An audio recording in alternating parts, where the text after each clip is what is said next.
vamos entonces a dar inicio con el tema de la Revolución Francesa viendo este video. Profe, ¿puedo ir a poner un saco? Es que está haciendo mucho frío. Ay, sí, claro que sí, Cam.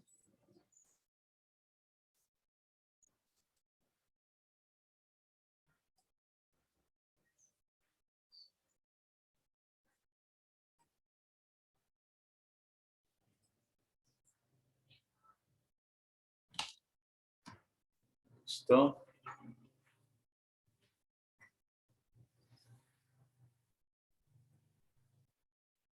¿Ya están viendo el video? Sí, señor. Listo. Ok. Bueno, entonces arrancamos.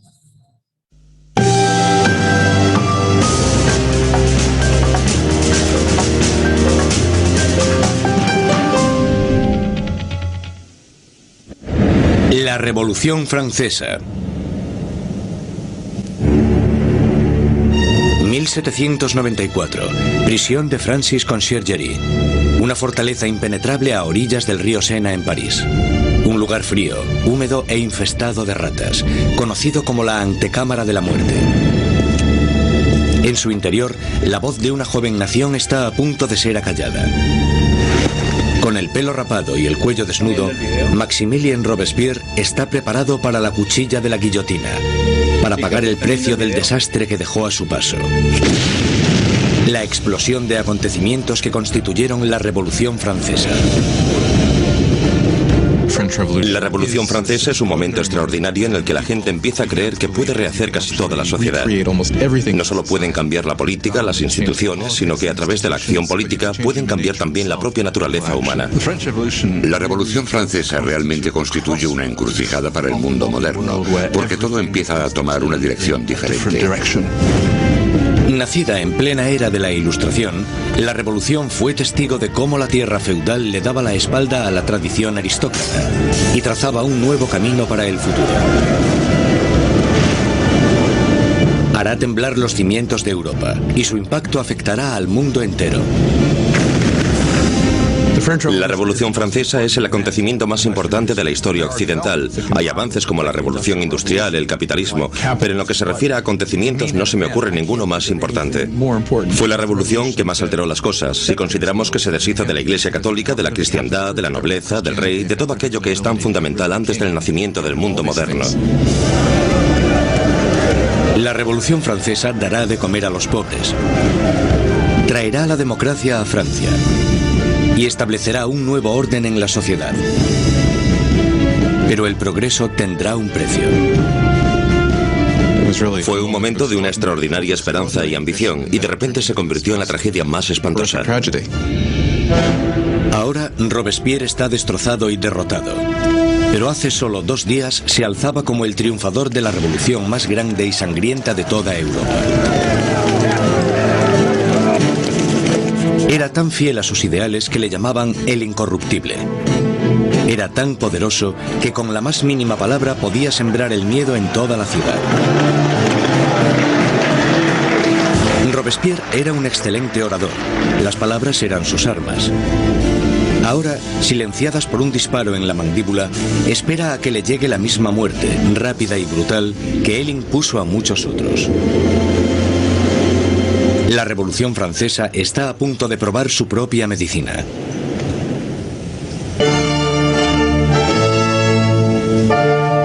En la primavera de 1770, nadie hubiese podido prever los turbulentos acontecimientos que estaban a punto de suceder. El Palacio de Versalles se llena de distinguidos miembros de la corte real.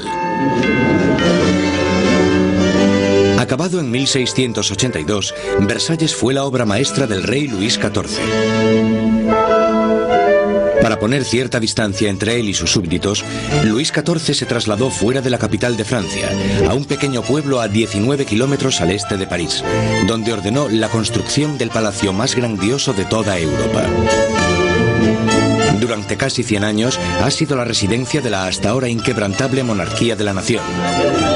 Y hoy es testigo de una boda muy importante. El nieto del rey Luis XIV, el príncipe Luis Capet, el siguiente en la línea sucesoria al trono, está a punto de casarse.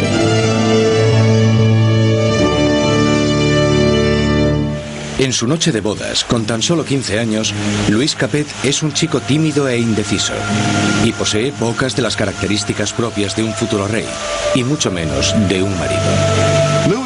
Luis era regordete, tímido, un quinceañero totalmente incompetente, con ningún tipo de distinción. La amante de Luis XVI, Madame Dubarry, le describía como un chico gordo y maleducado. Básicamente, era poca cosa. A Luis XVI le resultaba muy difícil tomar decisiones. Siempre la última persona con la que hablase podía hacerle cambiar de opinión. Estas no son las cualidades que tendría que tener un líder. El matrimonio de Luis es una unión política entre la familia real austriaca, los Habsburgos, y su propia familia, los Borbones. La boda simboliza el fin de una antigua rivalidad y el principio del establecimiento de nuevos lazos regionales. La futura esposa llega a Francia, una inocente y guapa chiquilla de 14 años. María Antonieta. María Antonieta es archiduquesa de Austria. Es la hija pequeña de la emperatriz María Teresa. Llega a Francia como parte de un acuerdo matrimonial con el que se produce una alteración de las alianzas debido a que por primera vez en la historia Francia y Austria se convierten en aliados más que en enemigos. María Antonieta llega a Francia como un símbolo político, pero como a toda adolescente, no le interesan los asuntos políticos. María Antonieta llega a Versalles siendo muy joven. No sabía mucho del país en el que estaba. No conocía sus costumbres y a la corte. Era una niña fuerte, muy vivaz, pero seguía siendo una niña.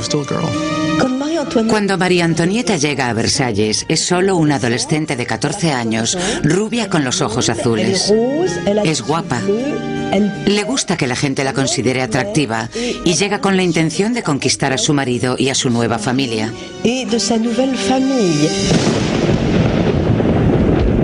En la noche de bodas cae una tormenta que no hace presagiar nada bueno. Pero en el interior, el esplendor de la ceremonia ilumina el palacio mientras los recién casados se dirigen a su habitación real. En una ceremonia que simbólicamente asegura la concepción de un heredero, los cortesanos del rey presencian el momento en que la joven pareja se mete en la cama de matrimonio por primera vez. La gente está encantada y se crean grandes expectativas. Pero una vez cerradas las cortinas, se ve claramente que no será tan fácil engendrar un heredero. Luis no solo no estaba interesado en gobernar, Luis tampoco lo estaba en amar. Y las primeras noches no le hizo mucho caso a su mujer, ni por extensión a su matrimonio. Pasarán años antes de que se produzca la consumación del matrimonio. La ausencia de un heredero pronto hará que surjan rumores en todo el país que continuarán persiguiendo a la pareja en los años venideros. La gran fiesta de la boda continúa durante varios días en Versalles, pero más allá de las puertas de palacio no hay casi ningún motivo de celebración. Años de mala administración por parte de la monarquía han llevado a los franceses a pasar penurias y hambre.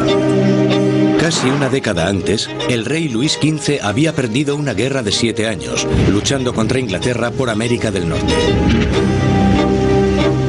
El desafortunado conflicto casi arruina a Francia, dejándola sin dinero y sin prestigio.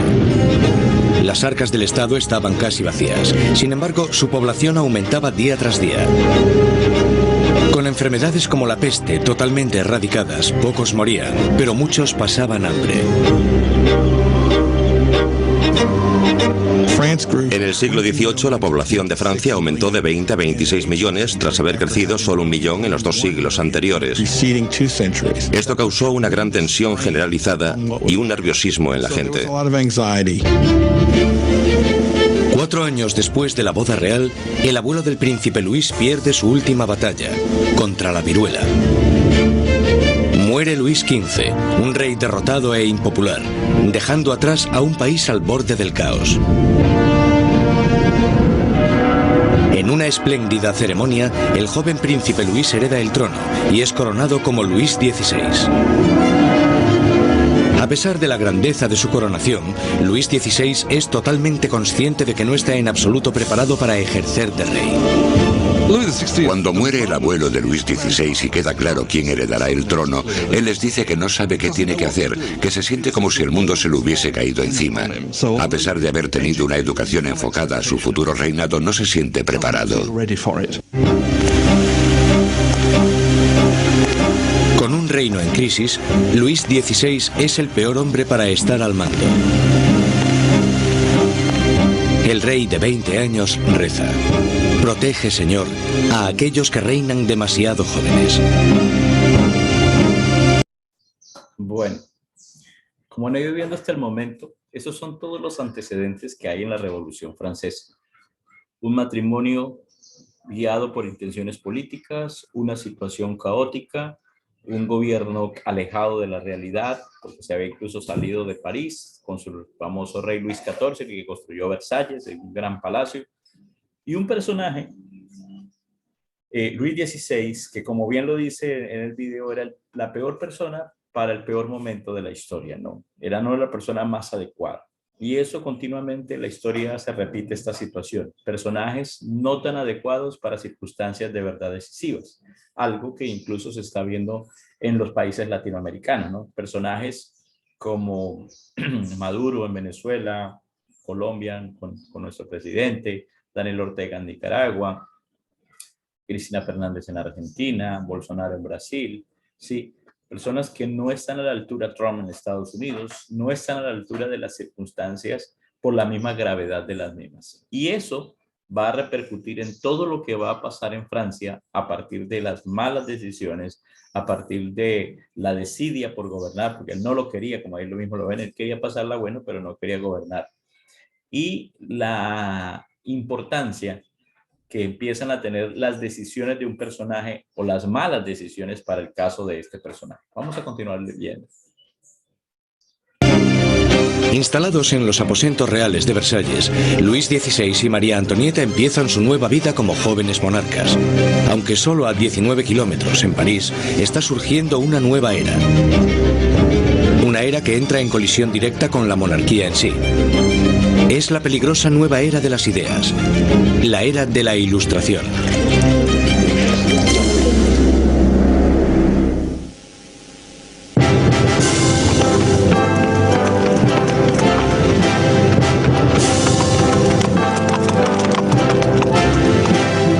Mientras el carruaje real se va acercando al prestigioso colegio Louis le Grand en París, la gente se aglomera para echar un vistazo a la realeza.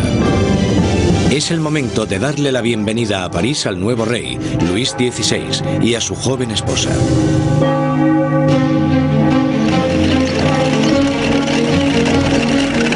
Y a la cabeza del comité de bienvenida está un prometedor estudiante de Derecho, el joven Maximilien Robespierre.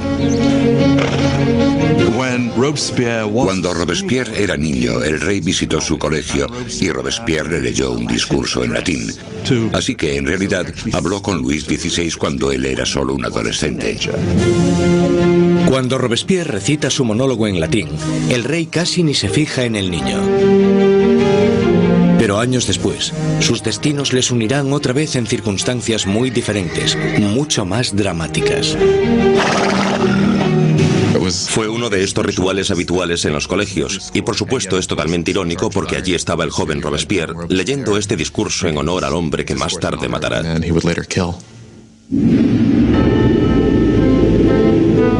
Por ahora, su acogida es cariñosa y sus halagos sinceros. La visita de los monarcas puede que ganase los corazones de la gente, pero sus mentes se están inclinando cada vez más hacia una dirección totalmente diferente. Desde la Edad Media, la sociedad europea se había dividido en tres clases distintas, establecidas en el nacimiento. Había una gran división entre la riqueza de la nobleza y el clero y la pobreza de los campesinos. Entonces, en pleno siglo XVIII, la razón y la ciencia empiezan a cuestionar esta tradición. Envuelto por una corriente de innovación y nueva literatura, París es ahora el centro filosófico del mundo. La ciudad es invadida por nuevas corrientes de conocimiento, se abren nuevas posibilidades. Es la era de la Ilustración. La Ilustración es un movimiento que lo que dice es que desconfíes de la autoridad, que desconfíes de todo lo que te hayan contado antes y que pienses por ti mismo, que lo compruebes tú mismo. En la Europa del antiguo régimen te decían lo que tenías que pensar. El clero y los gobernantes te daban la información. La idea de que una persona con algo de dinero pudiese acceder a través de la alfabetización al conocimiento humano de manera libre era revolucionaria. Surge una nueva élite por todo París. Los aristócratas se reúnen para hablar sobre los escritores de la Ilustración y la floreciente edad de la razón. Voltaire, Rousseau. Nuevas voces se alzan a favor de la libertad, del control del propio destino y, sobre todo, de la igualdad. La pasión por esta nueva literatura se desata sobre todo en las clases altas. Pero mientras las ideas de la Ilustración van adentrándose en otros estratos de la sociedad, la lucha por la igualdad empezará a amenazar el estilo de vida aristocrático. Es una amenaza porque acabarán cuestionándose por qué los aristócratas son los que tienen privilegios. Se preguntan por qué el mundo está dividido de esta manera. ¿No podemos cambiarlo para que sea un mundo mejor? ¿El progreso no es posible? Esto hará que vaya perdiendo fuerza la idea de que la monarquía, la aristocracia y la jerarquía son algo natural. Para ver aplicadas las ideas de la Ilustración, solo había que echar un vistazo al otro lado del Atlántico, donde los americanos luchaban por independizarse del antiguo enemigo de Francia, Inglaterra. El joven rey Luis quiere vengarse de las derrotas de su abuelo en la guerra y ve su oportunidad en la guerra de la independencia americana. Luis confía a la causa un total de 2.000 millones de libras, lo suficiente para alimentar y dar cobijo a 7 millones de ciudadanos franceses durante un año. La inversión marcará el inicio de un colapso económico en Francia. América lleva a Francia a la bancarrota porque para luchar en esta guerra, los franceses tienen que recaudar una enorme cantidad de dinero. Esto lleva a la monarquía francesa a endeudarse para poder luchar en la guerra de la independencia americana. Y es un elemento crucial en la situación financiera de la monarquía francesa. Mientras Luis XVI manda dinero y tropas al otro lado del Atlántico, María Antonieta se ocupa de generar sus propias deudas. La vida en Versalles es una interminable rutina de rituales arcaicos y formalismos. Hay ceremonias para cuando el rey y la reina se levantan, para cuando se visten, para cuando comen, para cuando se van a la cama. Para entretenerse en medio de la monotonía de estos rituales, María Antonieta preside extravagantes desfiles de moda. Una apreciación aquí, chicas. Como ustedes vieron, parte del problema que termina llevando a Francia al caos es la inversión tan grande, 2.000 millones de libras para ayudar a los estadounidenses, lo que ya vimos, la revolución de independencia de los Estados Unidos, las famosas 13 colonias. Sin embargo, miren la paradoja. En Estados Unidos se estaba proclamando el concepto de libertad, de igualdad de todos los hombres, de democracia. Pero ese mismo hecho era totalmente reprimido en Francia. Entonces, por un lado, están ayudando a unas ideas revolucionarias, ¿sí?, a cambiar otro país, pero esas mismas ideas no se aceptan en su propio país. Y eso es la doble moral que muchos gobiernos manejan. Critican lo que otros gobiernos hacen porque hay autoritarismo, pero no aceptan que haya un autoritarismo en su propio país, aunque apoyan supuestamente democracias o deseos de... Eso lo vemos, por ejemplo, tangencialmente en circunstancias, por ejemplo, como Estados Unidos habla de que no intervenir en países, sin embargo lo hace. Colombia diciendo vamos a defender a los estudiantes de Venezuela porque están lógicamente marchando contra una dictadura y así es, tienen que hacerlo, pero reprime las que se hacen aquí porque supuestamente aquí sí no hay dictadura, aquí sí todo está bien. Entonces, por un lado atacan, por otro reprimen. El tercer elemento, vamos a ver esto, cómo la influencia de María Antonieta con sus extravagancias y toda esa serie de cosas empieza también a hacer mella en las finanzas de Francia, porque lo que esa mujer gastaba en comida, vestidos y fiestas era impresionante. María estaba obsesionada con una moda ridícula, sobre todo con esos recogidos tipo torre de varios centímetros de altura y que llevaban horas y horas de elaboración y en los que metían todo tipo de ornamentos y frutas. A muchos les parecían una obscenidad. Acabaron representando todos los problemas de ella, de Versalles y a esa cultura. Aparte de esta moda extravagante, María Antonieta se entretiene con los cotilleos de la corte, haciendo apuestas y representando obras de teatro. Cuando empieza a acumular deudas, le ponen el nombre de Madame Déficit. A María le ponen el nombre de Madame Déficit, ya que el país está sumido en un caos económico, y ella sigue gastando en vestidos, joyas y zapatos como si nada. Ella era la Imelda Marcos de su época. De todas las deudas que tiene la reina, la más grande es la que tiene con su país. Un heredero a la corona. En los 7 años que llevan casados, Luis XVI y María Antonieta aún no han concebido un hijo. Ella se encuentra en una situación cada vez más humillante. El trabajo de la reina es darle un heredero varón al trono francés. Y en esa época la gente la criticaba y estaba desilusionada. Decían que el rey nunca se debería haber casado con esa archiduquesa austriaca, porque ahora ni siquiera podía darle un heredero al trono. María Antonieta se encuentra en una situación desesperada. El apetito de Luis por la comida es incuestionable, pero el sexual está claro que no entra dentro del menú. María Teresa, la madre de María Antonieta, se cuestionaba: si una mujer tan guapa como mi hija no puede hacerle funcionar, ¿qué es lo que pasa? Luis XVI y su joven esposa María Antonieta no fueron capaces de concebir un hijo durante 7 años, y esto deslucirá el principio de su reinado. De sobra era conocida su afición de cerrajero. Había un montón de canciones sobre Luis el cerrajero, al que le costaba encontrar el agujero donde meter la llave. El desinterés de Luis XVI por el sexo es visto como una falta de hombría. Después de años de frustración y depresión por parte de la corte, al rey se le diagnostica una enfermedad curable llamada fimosis. Luis tenía una deformidad que hacía que la excitación sexual fuese extremadamente dolorosa, y por tanto no hubo consumación del matrimonio hasta que una operación quirúrgica lo corrigió, pero le aterraba operarse y le llevó años decidirse a hacerlo. Y cuando al final se operó, voilà. Después de una simple operación, la pareja pudo tener su primer bebé, María Teresa. Pero no es fácil reparar el daño que se le ha hecho a la imagen de María Antonieta durante años.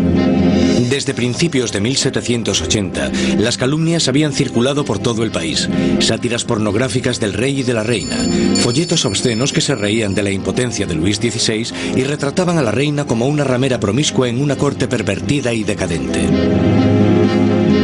Cuando la situación en el campo empeora, la opinión de la gente sobre la monarquía empieza a cambiar. Se producen muchas malas cosechas y la inflación aumenta el precio de la harina, llevando a la escasez de la parte esencial de la dieta francesa, el pan. Pero naturalmente estas privaciones acaban a las puertas de Versalles. Mientras los monarcas continúan viviendo en la extravagancia, las quejas se traspasan al papel. A la corte real se le acusa directamente. ¿Sabe por qué hay tanta gente necesitada? ¿Es acaso que su lujoso estilo de vida devora en un día lo que 1 millar de hombres necesitaría para subsistir? ¿Quién es el hombre que está detrás de estas acusaciones?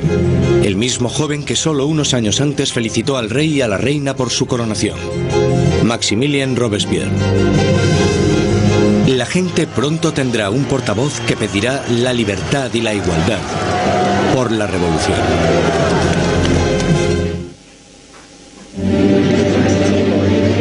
A finales del 1700, Versalles es un oasis de extravagancia, rodeado de una tierra desesperada.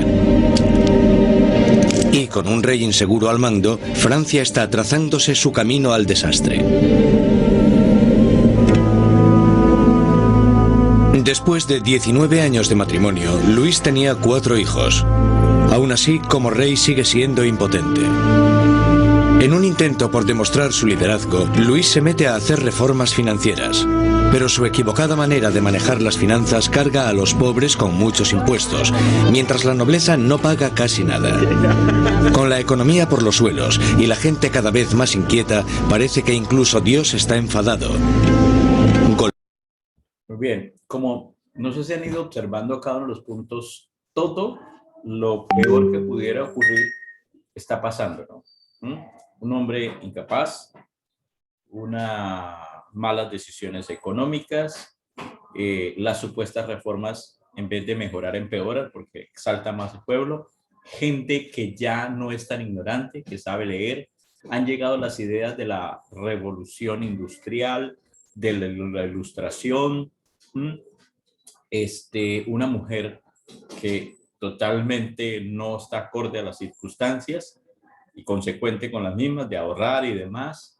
Y para colmo lo que viene, ¿no? Decisiones de apoyar eso y el clima también se pone en contra. Golpeando a Francia con el invierno más frío de los últimos 90 años. Si alguna vez hubo intervención divina para empeorar la situación, seguro que fue en el verano de 1788 y la primavera de 1789. En el verano de 1788 había una creciente crisis política desarrollándose en un momento de seria escasez de comida. En 1788, para los franceses, la harina era la esencia de la vida. El pan, su medida de subsistencia. La mayoría de la gente en Francia comía casi 1 kilo de pan al día. El pan era esencial y su subida de precio la notó todo el mundo. Si el precio se doblaba, tenías problemas. Bajo la mala financiación de Luis XVI, el precio de la harina se disparó. Las escasas provisiones se estaban agotando y el precio de una rebanada de pan pronto igualó al sueldo de un mes. El hambre se convirtió en rabia. Surgen disturbios por toda Francia. Se atacan casas. Se roban panaderías. Y los panaderos, acusados de guardar pan, son linchados allí mismo.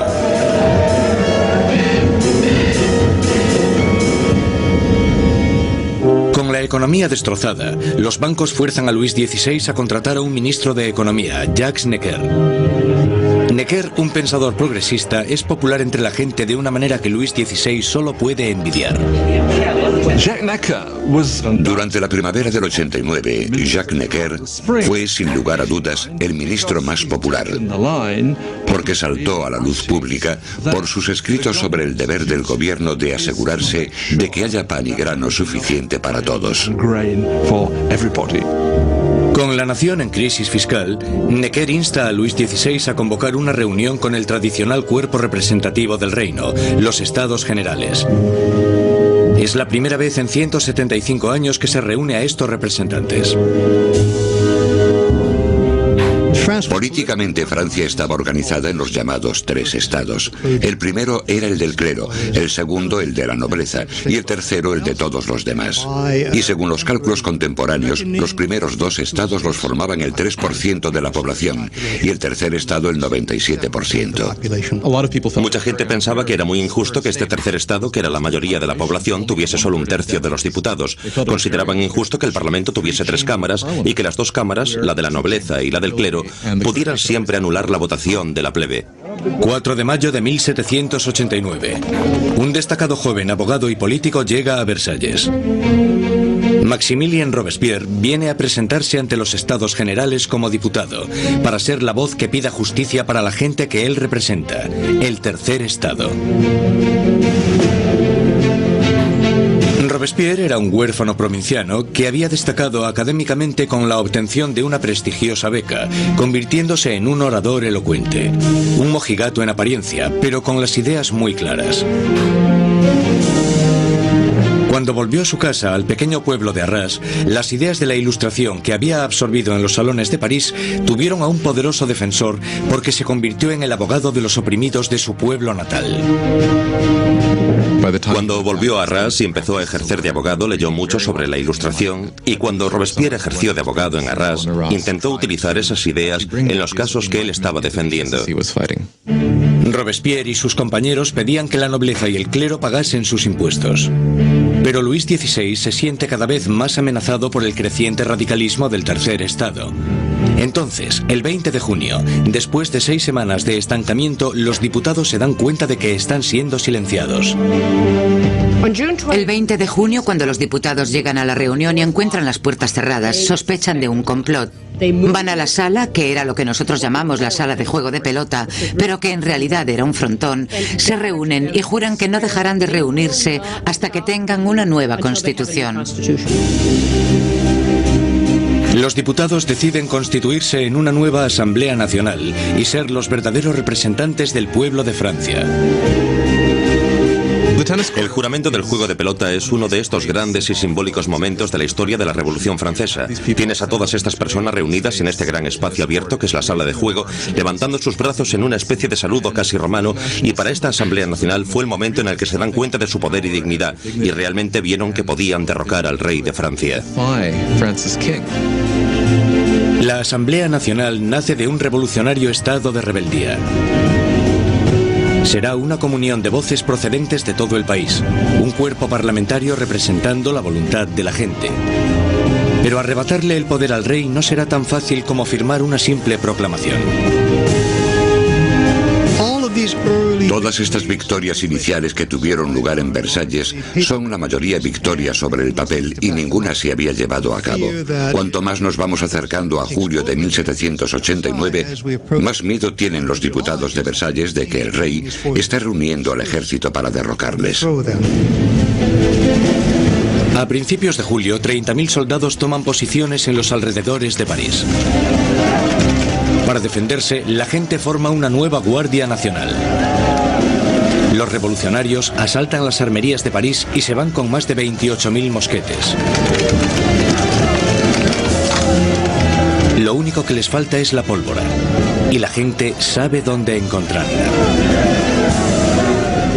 En el centro de París se alza un enorme castillo de piedra, conocido como el símbolo del dominio feudal, la Bastilla. La prisión acoge los almacenes de pólvora de la ciudad y se conoce como la prisión de las torturas y las muertes inexplicables. La Bastilla había sido el gran símbolo del despotismo monárquico. Bueno, eso que ustedes están viendo, esa imagen que están viendo allí, era una de las formas de tortura que hacían contra aquellas personas que tenían diferencias políticas. La Bastilla no era una cárcel cualquiera, era la cárcel política. Es decir, allí enviaban a todas aquellas personas indeseables, no propiamente delincuentes. Es decir, personas que simplemente por el hecho de pensar diferente, por hacer críticas directamente, o por decir que los nobles no deberían tener tantos privilegios y pagar toda esa serie de impuestos o lo demás, eran llevados allí.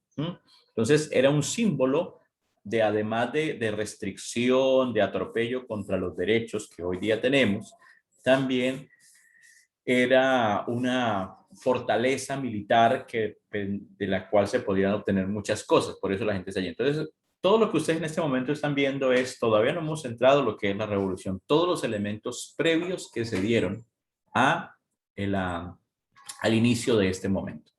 Profe, me diré que este documental es chévere. ¿Cómo? Ese documental es chévere porque Claro, él explica muy bien todo. Les da el antes, durante y el poquito después. De los reyes de Francia yendo más allá de los límites de su propio poder. Para los franceses simboliza el horror. En medio de las revueltas se produce un sorprendente escándalo.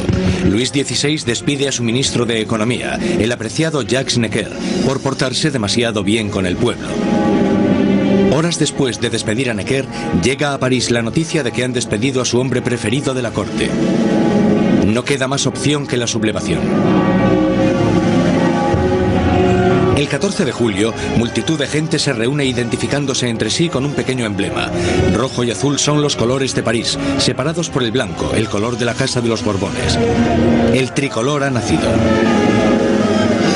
De entre la multitud exaltada, una voz grita: ¡A la Bastilla! Con el ataque a la Bastilla, la gente de París está diciendo: no te podrás librar de una nueva Asamblea Nacional. La gente está tomando cartas en el asunto. Está cogiendo las armas y diciendo: estamos del lado de la revolución. Cuando el director de la Bastilla, Bernard Delaunay, se entera de que una gran multitud se está aproximando a la prisión, intenta cerrarla. Monta una defensa desesperada, pero los revolucionarios asaltan la fortaleza y arremeten contra los guardas con cuchillos y lanzas. Finalmente, el director Delaunay se rinde, pero la multitud enfurecida le agarra arrastrándole por las calles, le abuchean, le dan patadas y le golpean hasta que grita: «¡Dejadme morir!». La multitud entusiasmada accede con mucho gusto a su petición.